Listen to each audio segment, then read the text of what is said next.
என் நெஞ்சில் குடியிருக்கும்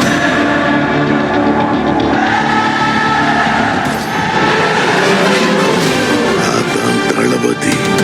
hi guys, எல்லாரும் எப்படி இருக்கீங்க? நல்லா இருக்கீங்களா? எனக்கு ஒரு பக்கம் வந்து கஷ்டமா இருக்கு காய்ஸ். இந்நேரம் ஜனநாயக படம் ரிலீஸ் ஆகிருந்தா நம்ம இந்நேரத்துக்கு வந்து ரிவ்யூ போட்டிருப்போம். அது எல்லாருமே நீங்கள் பார்த்துருப்பீங்க.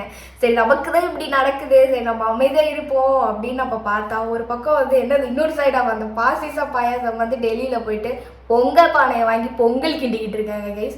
சரி, ஓகே, ஏதோ ஏதோ ஏதோ அவங்களுக்காவது நல்லது நடக்குது அப்படின்னு நம்ம அமைதியாக இருந்தோம்னா, நம்மளை வேணும்னே பிடிச்சி நம்மளை உரண்டை எடுத்துட்டு இருக்காங்க கைஸ். சரி, கொஞ்சமாக அந்த டிஎம்கே ஷட்டரை சாத்தி வைப்பானுங்கன்னு பார்த்தா அப்பயும் அடங்குற மாதிரி தெரியலை. ஸோ இன்னைக்கு நம்ம என்ன வீடியோ பார்க்க போறோம்னா, இதுங்க பண்ற அட்ராசிட்டி வீடியோ தான் பார்க்க போறோம். ஸோ வாங்க வீடியோக்குள்ள போகலாம். வெறுமன தாவேக்காவே எனக்கு இப்பதான் புரியுது இந்த டைட்டிலோட அர்த்தம். ஏன்டா ஜனநாயகன்னு போட்டு என்ன அடிச்சு எம்மு போட்டிருக்கீங்கன்னா, ஜனநாயகனுக்கு எல்லாம் பேசுறதுக்காக எல்லாரும் யோசிச்சு இருக்கீங்க. பேசு, நல்லா பேசு. யார் ஒருத்தரை எல்லாரும் எதிர்க்கிறீங்களோ அவன் தான் தலைவர். யார் ஒருத்தரை எல்லாரும் ஒரு சேர்ந்து எதிர்த்தும் ஜெயிக்க முடியாதோ அவன் தான் தலைவர். இது சொல்லல 26 மாற்றம். இதை விட ஒரு வேற மாதிரியான எக்ஸ்பிளேஷன் கொடுக்க முடியாது ப்ரோ. 100 வருஷம் குப்பை எரிவனாங்குத. ஏங்க என்ன பண்ணிட்டு இருக்கீங்க? போகி கொண்டாடிட்டு இருக்கீங்க. அதுக்கு எதுக்கு இதை கொளுத்துறீங்க? போகினா என்ன? குப்பையை கொளுத்துறது, தேவையில்லாம் போட்டு எரிக்கிறது. நல்லா கொளுத்துங்க.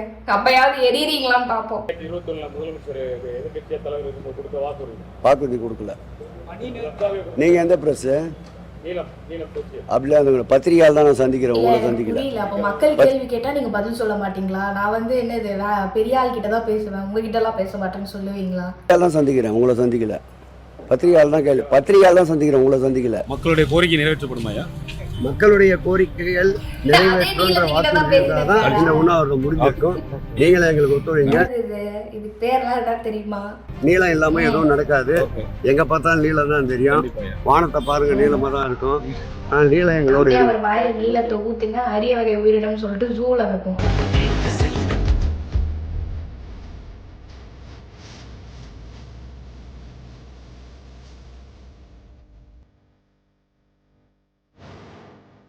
நீ பண்ணத உனக்கே திருப்பி கொடுத்துட்டாங்களா? பட் ஆனா அதுல அவ மூஞ்சி இல்ல கைஸ். அதுதான் எனக்கு கொஞ்சம் கஷ்டமா இருக்கு. எனக்கு என்னன்னா, உனக்கு விஜயம் பிடிக்காதுதான், நான் இல்லைன்னு சொல்லல. இருந்தாலும் வந்து அந்த அந்த டிஷர்ட் இல்லாம கூட நிறைய பேர் இருக்காங்க. நீ அந்த டிஷர்ட்டை வந்து யாருக்காவது யாசகமா கொடுத்துட்டு போகலாம். அதை எரிக்கணும்னு அவசியம் கிடையாது. இல்லாதவங்களுக்கு கொடுத்துட்டு போ. அதே நீ எரிக்கிற, ஏதோ வேஸ்ட்னா பரவாயில்ல, நீ ஒரு டிஷர்ட்டை எரிக்கிற, இல்லாதவங்களுக்கு கொடுத்துட்டு போ. அதாவது ஏதாவது ஒன்று பண்ணி ட்ரெண்ட் ஆகலாம் அப்படின்னு பார்த்தா, ஏதாவது ஒன்று பண்ணி நம்ம அசிங்கப்பட்டு தான் போகணும் அப்படின்னு அவ வந்து முன்மொழியாக எடுத்து அவ நடந்துட்டு இருக்காங்க. மோஸ்ட் டேஞ்சரஸ்னு புலம்புறான். பால கணேசனா பங்களாதேஷ் படிப்பாரு நம்ம ஆளு. டேஞ்சரஸா ஐயோ நோ சுமார். அவர் வேற இளைய பெரியார் வேற சொல்லிட்டு இருக்காங்க. நீங்க வேற படம் உங்களுக்கு வந்து போகி வரது முடிஞ்சு போன ஒரே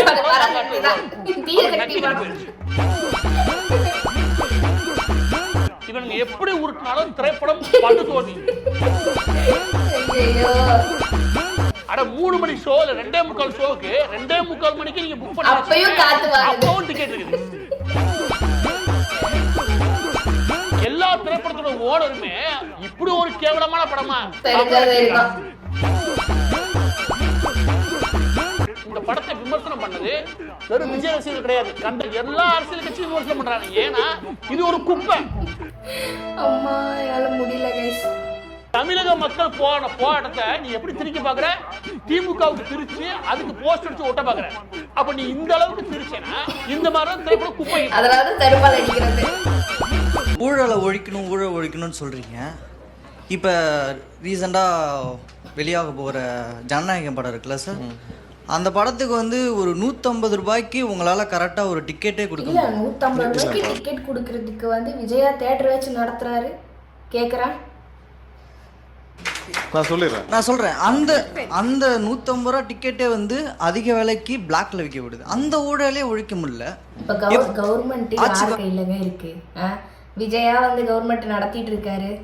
என்ன பண்ணுவீங்க? இல்ல இங்க எத்தனை பேர் வாங்கி இருப்பாங்களா? பாதியே வந்து அங்கதான் போகுது. நீ அங்க கேட்கறத விட்டு இங்க வந்து கேக்குறீங்க, நியாயமா இது? அது ஒத்தின ஒரு உதாரணத்தோட சொல்லிடுறேன். இதை யாரு விற்கிறான்னு பாத்தீங்கன்னா தியேட்டர். யாரு கண்ட்ரோல் பண்ணணும்? கவர்மெண்ட் தான் கண்ட்ரோல் பண்ணணும். ஏன்னா அவங்க தான் அதிகாரிகள் தானே இதை கண்ட்ரோல் பண்ணோம். நான் ஒன்றும் இல்லை, இன்றைக்கி ஆம்னி பஸ் இருக்குது. ஆம்னி பஸ்ஸில் இப்போ நீங்கள் வாரம் பார்த்துருப்பீங்க, வீக்கெண்ட் இந்த பொங்கல் வந்துருச்சு, 500 விற்கிற டிக்கெட் 4000 விற்கும். ஆம்னி பஸ்ஸுக்கு விற்கிறதுல யார் இதை கண்ட்ரோல் பண்ணும்? அரசும் அரசு சார்ந்த அந்த துறையை சார்ந்த அதிகாரிகள் தானே. தியேட்டர் யார் கண்ட்ரோல் இருக்குது? தனிநபர்கள். அந்த டிக்கெட் எவ்வளோ கொடுக்கணும், என்னென்னு விலைக்கும் அதுக்கான டேக்ஸையும் யார் நிர்ணயிக்கிறது? ஸோ இதை நான் அரசு துறைகள் சரியாக செயல்பட்டாலும் இதெல்லாம் நடக்கும். இதை எப்படி ஒரு ஒரு ஒரு அந்த படத்தில் சார்ந்தவர்களும் அவர்களும் எப்படி போய் ஒரு 700 தியேட்டர் 800 தியேட்டரில் கண்ட்ரோல் பண்ண முடியும்? இதை தான் நான் சொன்ன அந்த சிஸ்டம். இதுதான் நீங்க என்னன்னா நான் சொன்ன சிஸ்டம்ல இதுவும் 200 ரூபாய்க்கு நல்ல கேள்வி கேட்டு சரிப்படி வாங்கிட்டான். இந்த செட்டதானுன்னா இது கூட அந்த வெள்ளை அட்டை பார்த்தாலும் நான் கண்டுபிடிச்சேன்.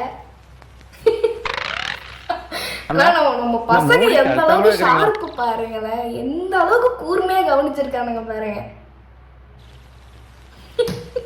அதாவது சின்ன தத்தியோட தந்தை நான் பெரிய பண்றாரு. சிஎம் மாதிரியே நடந்துக்க மாட்டாரு அவரு.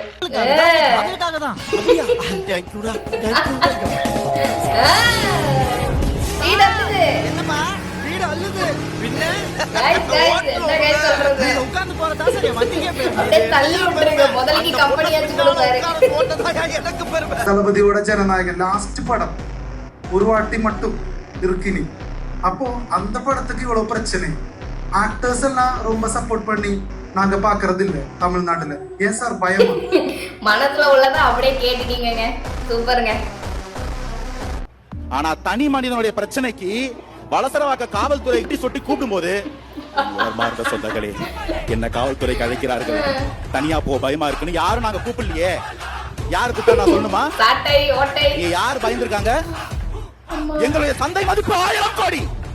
1000 கோடி குடுக்கறேன்னு சொன்ன ஆஃபர் பண்ணவன் யாரு? இல்ல சொல்லு, நீதான் நல்லவனாச்சே. ஓட்டுக்கு ஒருத்தன் காசு குடுக்கறேன்னு சொல்றான், 1000 கோடி ஸ்டேஜ்ல அதை டிக்ளேர் பண்றீங்க. குடுக்கறேன்னு சொன்னவன் யாரு? ஒயிட்டா பிளாக்கா சொல்லணும்ல? நம்ம நல்லவங்க தானே, நல்லவங்க தானேனா? 1000 கோடி இந்த 8% குடுக்கறேன்னு சொன்னவங்க யாரு? அந்த 8%ல வந்து உட்கார்ந்து சொல்லிக்கிட்டு என் தம்பி விஜய் மைக்கை கையில் எடுக்கவா, கேம்பெயினை தொடங்கவா, அவரே பாடி விட்டார். அதுல எங்க பர்சன்டேஜ் இல்லையா? இருக்கா இல்லையான்னு 26ல பாத்துருவோம். டெல்லிக்கு போய் உங்க எதிர்ப்பு தெரிவிப்படுத்துங்க. டெல்லி தான் இந்தியாவா? பொங்கலை வந்து இங்கே நியூ டெல்லியில கொண்டாடுறதுக்கான வாய்ப்பு. முதல் முறையா பாரத பிரதமர் மோடி அவர்களை நான் வந்து இன்னைக்கு தான் சந்திக்க. அதுவும் ஒரு மறக்க முடியாத தருணம், நல்ல தருணம். இல்ல படத்துல இந்தி எதிர்ப்போன்னு சொல்லிட்டு டெல்லியில போயிட்டு பொங்கல் செய்யற சாமான கழுவிட்டு இருந்தா எனக்கு என்ன சொல்றது? எனக்கு சீரியஸா தெரியலங்க. இதுக்கு கீழே வரப்போறது நடந்தாலும்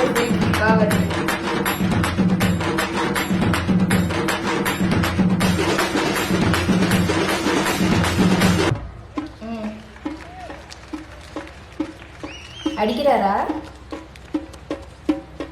அடிக்கிறாரு. ஆனா அவர் அடிக்கல, அதுவும் அடிக்குது.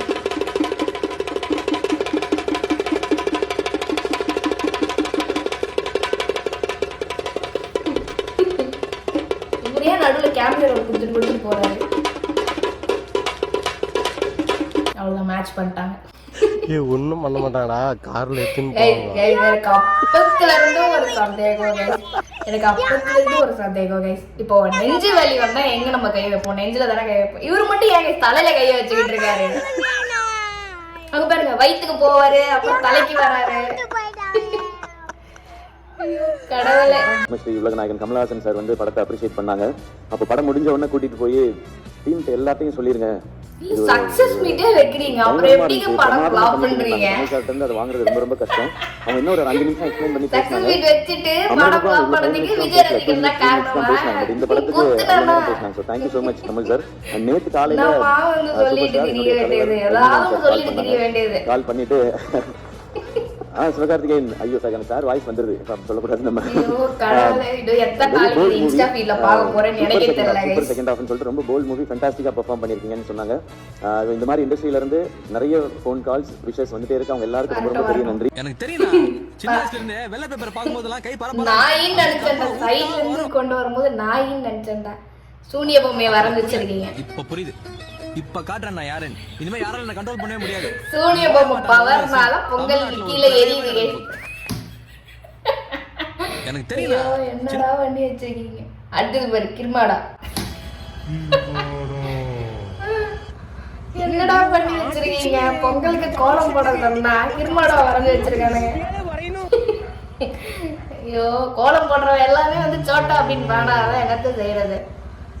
Respected CBI officer, I am suffering from fear, not fever, fear.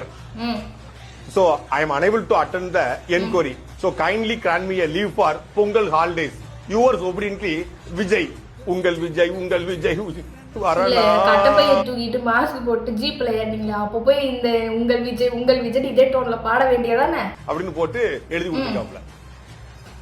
7 மணி நேர விசாரணையிலேயே பொங்கல் வருதுங்க, பொங்கல் விழா வருதுங்க, அதனால எனக்கு கொஞ்சம் லீவு கொடுங்க. உலகத்திலேயே என்கொயரிக்கு லீவு கேட்ட ஒரே தலைவர், தானை தலைவர், தன்மான தலைவர் நம்மளுடைய தமிழக. எனக்கு என்னமோ வந்து அங்க கேட்ட மாதிரிலாம் இல்ல, இவன் தான் எங்க கேட்டு வச்சிருப்பா, அதை அப்படியே மாத்தி இங்க வந்து சொல்றான், வேற ஒண்ணும் இல்ல. ஸோ அவ்வளோதாங்க இஸ் வீடியோ. லாஸ்ட்டாக வந்து ஒரு சோகமான அப்டேட்டோட இந்த வீடியோவை முடிக்கிறேன். ஸோ ஜனநாயக ப்ரொடக்ஷன் ஹவுஸ் வந்து என்ன பண்ணியிருக்காங்கன்னா, சுப்ரீம் கோர்ட் கிட்ட போயிருக்காங்க. எங்களுக்கு மூவி அப்போ தான் ரிலீஸ் ஆகும், எங்களுக்கு ஒரு ஜஸ்டிஸ் வேணும் அப்படின்றதுக்காக அங்கே போயிருக்காங்க. கேஸ் ஃபைல் பண்ணும்போது, இல்லை நீங்கள் உங்களுக்கு எங்கே கொடுத்துருக்காங்க, மெட்ராஸ் ஹைகோர்ட் தானே கொடுத்துருக்காங்க, எங்களுக்கு ஜனநாயகம் ப்ளஸ் அந்த மூவி சென்சரை பற்றி எங்களுக்கு இதை எடுத்து நடத்தி ஜஸ்டிஸ் கொடுக்கறதுக்குள்ள எந்த உடன்பாடுமே எங்களுக்கு கிடையாது அப்படின்ற மாதிரி சொல்லியிருக்காங்க. ஸோ இது எங்கே கொடுத்துருக்காங்க, மெட்ராஸ் ஹைகோர்ட்டில் தானே கொடுத்துருக்காங்க. ஸோ நீங்கள் மெட்ராஸ் ஹைகோர்ட்லேயே பாருங்க, அங்கேயும் உங்களுக்கு ஜஸ்டிஸ் கொடுப்பாங்க அப்படின்ற மாதிரி சொல்லியிருக்காங்க. இன்னொரு பிரச்சனை என்ன இருக்குன்னா, எலெக்ஷன் டேட்டு ரிலீஸ் பண்றதுக்குள்ள மூவி ரிலீஸ் ஆகணும் கைஸ். அப்படி எலெக்ஷன் டேட் ரிலீஸ் பண்ணிட்டானுங்கன்னா மூவி ரிலீஸ் பண்ணவே விட மாட்டானுங்க. அதில் பெரிய கான்சிக்வன்ஸ் இருக்குது. ஸோ என்ன நடக்க போகுது அப்படின்றதே எனக்கு சுத்தமாகவே ஐடியா இல்லை. படம் இந்த மாதம் வருமா, இல்லை அடுத்த மாதம் வருமா, இல்லை இயரிங் பை இயரிங் இழுத்து அடிப்பானுங்களா, எனக்கு சீரியஸாக எதுவுமே தெரியல. ஸோ வந்து தலைவர் சொல்கிற மாதிரி தான் நல்லதே நடக்கும், வெற்றி நிச்சயம் அப்படின்ற பெர்ஸ்பெக்டிவ்ல நம்ம போயிட்டு இருக்கோம். பார்ப்போம் என்ன நடக்குதுன்னு. ஸோ ஹோப்ஃபுல்லி இந்த வீடியோ உங்களுக்கு ரொம்ப பிடிச்சிருக்கும்னு நினைக்கிறேன். நெக்ஸ்ட் ஒரு சூப்பரான வீடியோ உங்களை பார்க்குறேன். பாய். என் நெஞ்சில் குடியிருக்கும்